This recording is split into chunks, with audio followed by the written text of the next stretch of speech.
Yeah, good morning, everybody. It's a cloudy Thursday morning, and it's 10 days. In 10 days, I'll be traveling to Africa. And again, I was with the American group at the German American Institute yesterday. And the question is, why do Americans not travel abroad? And we just talked about it. Yeah, I wanted to give you, the discussion, maybe see what you think. Why is it that Americans just, don't travel abroad? So, as usual, remember in the days when we could just ask questions and we just let it hang. Now everybody's got Google, we got to Google everything. So we're Googling things, say, how many Americans travel compared to other countries.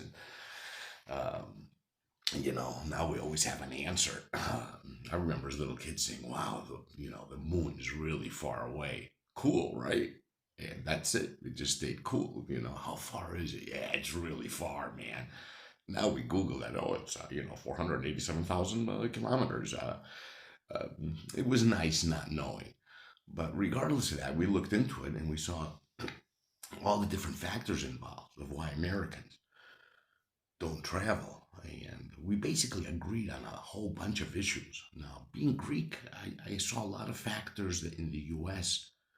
that are similar to Greece and of why they don't travel as much. Because Greeks do travel more than Americans, but Europe has its advantages from that point of view. But what are those issues? We found out that the number one issue is obviously vacation time.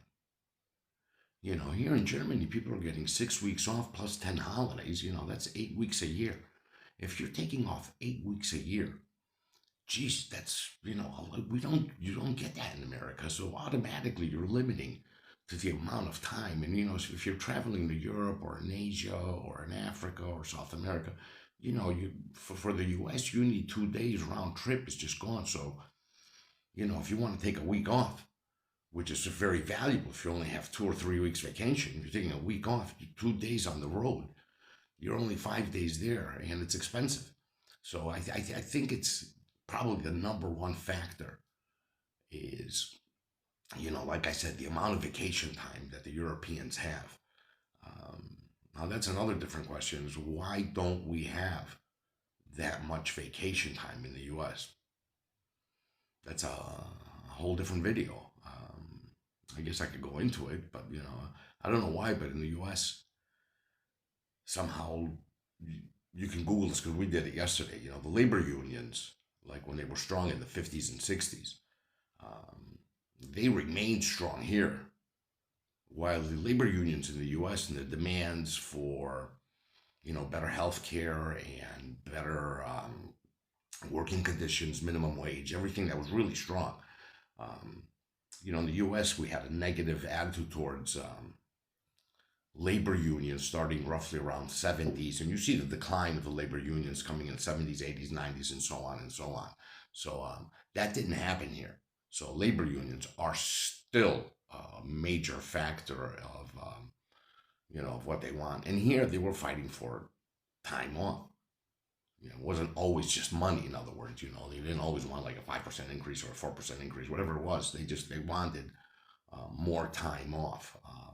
37-hour work week.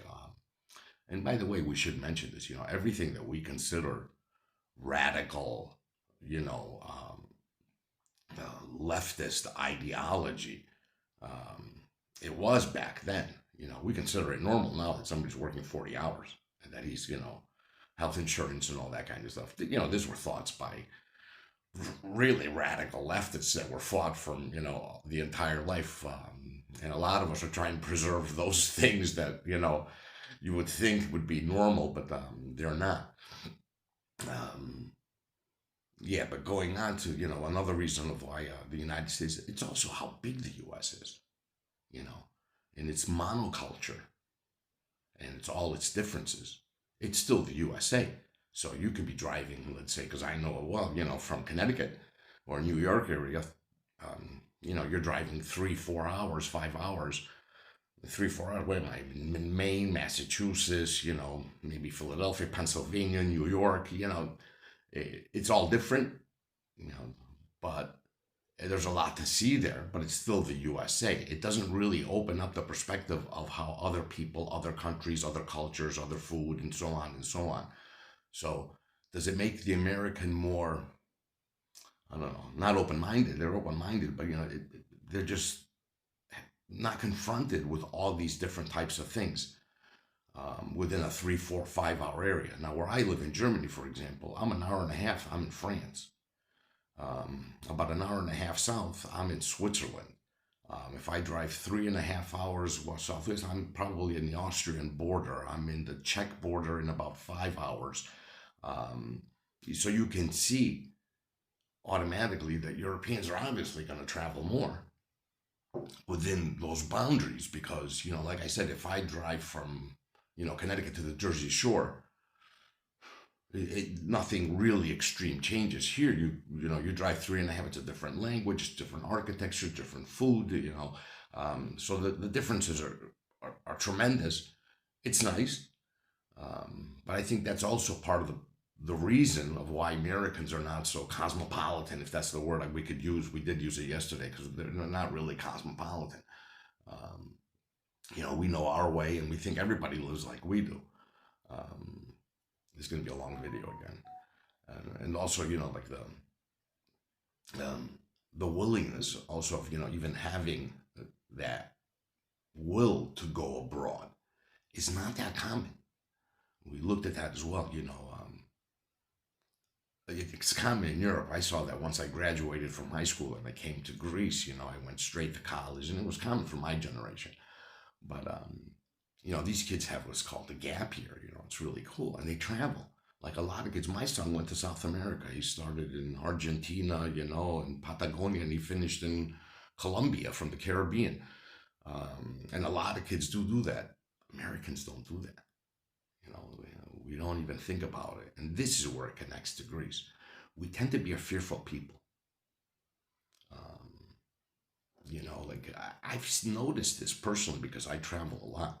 And it's kind of like a joke. It's like wherever I say I'm going to travel, especially when it's a little bit of exotic countries. And they say, "Are you going alone?" I say, "Yeah." The first thing Greeks will ask me, it's amazing. It's like 90% of the Greeks will say, "Kalate favase, aren't you afraid?" And, Germans don't ask me that. The travelers that I know from other countries, they don't ask me that. Aren't you, like, why should I be afraid? I don't know why fear is automatically connected into that. But no, I'm not afraid. But the U.S. has the same thing, kind of like, aren't you afraid? As though somehow these other nations are dangerous. This attitude in the USA of we're number one. We're not. I don't know who came up with that. The Germans believe they're number one. The Greeks, they say, "Oh, we know we're number one." It depends on where you come from. You always think you're number one, but a lot of us just think that anything outside the U.S. is kind of like third world. Um, and it's not. Obviously there's a difference in money, but you're a Westerner, you got money, you're staying in good hotels, you're going to the places where the rich and elite of their place go, of their countries, and we have this attitude of, oh, these are shithole countries. I mean, we've actually heard this from way up. um, we forget that even in these poor countries, there are highly educated, culturally advanced people, like people that are leading museums and opera houses and theaters and musicians and, local artists. And we don't like to think of that. We like to think of them as shithole countries. And I don't understand it. And we also, you know, and from a Greek point of view, by the way, why they don't travel, they always think this is an attitude, so it's a psychology thing. The Americans are just as afraid, just like the Greeks. Or they're like, oh, I wouldn't go there. They're shithole countries. Oh my God, no. Disease, everything. It's like everything is negative. Lions are going to eat you, crocodiles. I don't understand where it comes from. This fear of just by getting a passport and flying to another country. Language. There's just everything negative comes first, as opposed to seeing it as an adventure, curiosity, like what's beyond that mountain, how can I get there? And we don't have that really. It's kind of strange because, it's these are the people of immigrants who exactly had those, features of, nothing can stop me. I don't care what's back there, or what's in front of me. I'm going to come over. I'm going to go beyond, I want to know what's there. Um, we're kind of like stuck in our own little worlds now, but especially in the US. A lot of people are saying financial reasons. Well, that can be. Because, in the US, we have money for other things, the big cars, big TVs, and 4 TVs. Every room has to have a TV. And, we can't live with 1,000 square meters, square feet. It has to be 2,500 square feet. And, all that kind of stuff. So we spend more money, maybe in the US, on, like I said, material things. But I still think that the number one factor is vacation. I think if the US had, the average employee had 6 weeks vacation, I think 90% of Americans that were having 6 weeks vacation, plus, like I said, 5 to 10 holidays on top of that, depending which country, like France, I think has 5 weeks mandatory, but they have like, I think 14 or 15 holidays. It's amazing how much time the Europeans will take off. But like I said, if you had the American had 6 weeks vacation, I think a lot more Americans would take like a 2 week vacation and come visit Europe, or even a 3 week vacation. Like the Europeans will take 3 weeks off in one piece. By the way, here's something for my American friends. I don't know maybe it's common in the US now, but it was definitely not common. I haven't heard of it. Um, Companies, when you're like lower or middle management and above, and they know you're working like more than 40, 50 hours a week, it happens here too. You're talking 40 hours. This is just for employees. If you're management or upper management, even in Germany and in most countries, if you want good money, you can't get that job done in 40 hours, especially like where I was involved. We had trade shows for weekends. But regardless, under law, people like me I was obligated to take 3 weeks off in one piece. Think about that. That's law. And now companies are saying, you have to give up your cell phone contact, no emails. I'm serious, people. No emails. They can't. You can't contact them. If you send them any email or contact or call them up and say, hey, there's an emergency, you're actually breaking the law. Obviously, people are not going to sue, but it just goes to show you how valuable free time is. And yeah, tell me what you think. I think those are the main reasons, basically, why the U.S., why we're not willing to travel. It's one is fear. We think they're shithole countries. There's nothing to see there. We lack that adventure that our, pioneering fathers and grandfathers had. That for some reason we just don't have as much. And I think a lot of it is the negativity of, being abroad and all these immigrants coming in. And it's the same in Europe, by the way. You do have illegal immigration here in Europe. It is a problem. Anybody that's saying it differently is obviously, just fooling themselves. Because we get that negative issue of immigration, we think that that's all there is in this country, in those countries. Well, that's not the way it is, people. People are good all over the world. And I wish more people would travel. Having said that, I think more people that travel, and I've gone off now from vacationing to something different because we discussed this yesterday. And man, should I make a part two? No, I'm not. I'm going to continue. We discussed this yesterday. Is why are Americans afraid of the national healthcare system? Why is that? And we really thought about it yesterday. And, these were Republicans. They were always for private, healthcare. One of them is, Republicans of Europe member. And even he admits it, kind of like we've kind of like lost focus, as he said, in the U.S. somewhere along the line. We can't make a national healthcare system work, and like I said, we Googled and looked at the statistics. Like I said, even the Americans that have passports, they might go to Mexico, but they don't travel a lot. But most people don't have passports, by the way. It's like 90% of Europeans do. They will travel outside the European Union, in other words. But going back to healthcare, um, we prefer, if you really Google this, I think we give like per citizen the expenditure on healthcare government is like $14,000 per person, child to adult. I mean, it's an amazing amount per person per year. In Europe, it's like, the average is like 3.5 to 4,000. Think about that. That's what's cost the government. At the same time, we looked into it. Our life expectancy is 5, 6, 7, 8 years below the European average. So our system is not working any better. Everybody says, oh, we have the best hospitals in the world. Bullshit.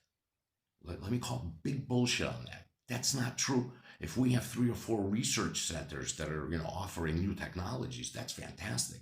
If they can provide that healthcare to 50 or 100 people, that's even better. But you know what? Europeans have easier access to that than we do. It doesn't matter if we developed it, if we can't afford it, if I can't have access to it. And we see that in Europe, and it's, everybody's shocked for some reason that, and this is what you don't hear on the news, we're willing to have insurance companies, because that's what it is. Between that 4,000 and 14,000, that 10,000 is insurance companies making money. Okay? Here, they're nonprofit. You can go private, but they're nonprofit. Basically means that the national healthcare system is not there to provide profit for certain members that are, have stock options. Okay? It doesn't work that way. That's not the number one goal of a national healthcare system. The national healthcare system is to provide healthcare to everybody. It's they want to feel free. You say we feel free. We're a free country. Well, they want to feel free to have access to healthcare without getting broke. It's amazing that we can't achieve that in the U.S. And we found out the reason we all agreed on that is because we're so afraid of socialism. Even the word socialism is something that, we don't understand it here. If you come abroad, there is such thing as social democracy. Just in the U.S., you think of socialism, you think of North Korea and, Venezuela. It's so stupid. I call bullshit on that one too, because you've never traveled, you've never seen, social democracies work, like a national healthcare system or education that provides you going into college. But we're so scared of it. Why? Because we don't fucking know. Let's be honest. We're anti-Marxist. We think that that's Marxism, kind of like. No, it's not. What the fuck does that have to do with it? It's so stupid. In fact, it goes to show the ignorance that we have when we even make those kind of arguments. And it goes back to, we agree to this. Everybody, middle, left, center. It comes from fear. Again, it comes from, we're so afraid of anything that might sound socialistic, where ideology is more important than facts. You can't convince somebody that we're paying more and getting worse care than a European or a Canadian or a Japanese. It's like every fucking Western country in the world manages to do this, but we can't manage to do this in the USA. It's fucking amazing. I don't know why. Please tell me. Let me have a sip of coffee. How is it possible? Unless it's a fear of socialism. We have been so brainwashed to think that it's bad, that, having better labor laws and working less is bad for you, because then I don't know what happens, because the capitalists get more money? I mean, it doesn't help me anymore. Or we're a free country. Like what, the others aren't free? It's all bullshit arguments. Call bullshit on anybody that's traveled and lived abroad. You can call that big bullshit. It's propaganda. It's only in your fucking head, man. Like I said, if you're fighting for something, I'm on the side of the worker. How can you not be in the West? I mean, we've had all the advantages of Western society, that were things that we expect, no child labor, 37-hour, 40-hour work week, health care, everything that we have was done by people that were called radical leftists and communists. Am I one? No. But it would be stupid to deny it. It was never done by the right-wing parties that were sitting there saying, let's give the poor more money, let's create a minimum wage and stuff like that. In fact, we Googled this yesterday, the amount of billionaires in that time, or better said, let me put it differently. The top 10% contributed to about 35 to 40% of taxes in the GDP. Think about that. Okay, that's 10% contributed to about 40%. Right now, they're contributing less than 15%. Number one. Now, people could say, well, that's not the solution. Well, they're brainwashing you. Call bullshit on that one again, because, again, they're saying, well, look at the GDP of America. This is how stupid people are because they're so stuck in politics and partisan, They're so stuck in their ideology that they don't even want to hear the truth anymore. Basically, the top 10 richest people in the 1950s, altogether, their combined wealth was less than 3% of the national product of the United States. Right now, it's like over 20%. What does that mean? That means when you're seeing, oh, the average in America is $65,000 or $75,000. We looked into this. But if you take away the top 1% only, that income drops to 60. If you take away the top 10%, that income jumps to like 40,000. So having a large GDP, it doesn't help you, man. It's just bullshit. Anybody that studied economics will understand that. Call bullshit on that one again. Um, like I said, if you don't have health care and stuff like that, but people are not interested in that. How many people in the United States even want a national health care system? I don't know. Leave that up to you. Leave it up to your comments. That was a long video again, and thank you very much.